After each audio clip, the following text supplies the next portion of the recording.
then the third thing is better results. In a way, procrastinating is choosing to delay a better future. It's choosing to ignore the results that you could be having, the potential that you could be fulfilling. And most of our outcomes in life are a lagging measure of the habits that precede them. So your bank account is a lagging measure of your financial habits. Your physical fitness is a lagging measure of your training habits.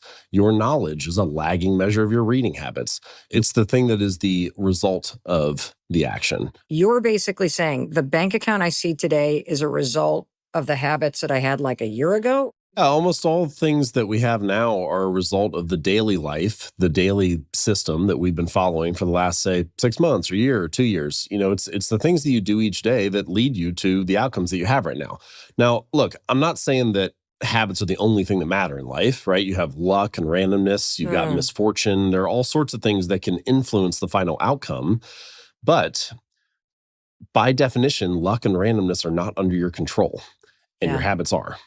And the only reasonable, rational approach in life is focus on the pieces of the situation that are within your control. And so we also this is an interesting thing in life. We also badly want better results. We also badly want to make more money or double productivity or be fit or reduce stress. But the irony is the results are not actually the thing that needs to change.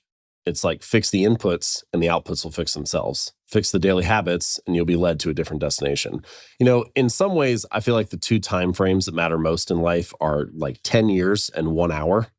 So 10 years is shorthand for like, what are the big, meaningful things that you really care about in life? I mean, you sit there and think about most of us, like, what do we really want to do? We want to have a marriage that we're proud of, or raise kids that are successful, or to build a business that thrives, or to get in the best shape of your life. Whatever it is, whatever that big thing is, it's almost always a multi-year, sometimes a multi-decade process. So 10 years is shorthand for like, what's that big vision? Yeah. And then 1 hour is shorthand for what can I do in the next hour that contributes to where I want to be in 10 years? Like never let a day pass without doing something that is going to benefit you in a decade. And if you can live in those two mind frames, if you can have like both this long-term vision and this bias for short-term action, you don't let a day pass without doing something that's going to benefit you 10 years from now. You don't even need to wait 10 years usually. Usually it's like a year or two and you're shocked by how much progress you made. Well, already you are dropping very clear, very simple, and very powerful truths, I'm going to call them, that action relieves anxiety, which we're going to dig into, that the secret to winning is knowing how to lose. And tell me the third one again about procrastination. Procrastinating on something important is choosing to delay a better future. So this is important to you. This is important to your life, but not taking action on it. Now you're just kicking the can down the road, right? Pushing the results further and further out. And so the question you asked me was, if I take this seriously and I follow through on these things, how will life change? Yes. And the answer is you'll no longer be delaying a better future. You'll be working toward it. You'll be contributing to it.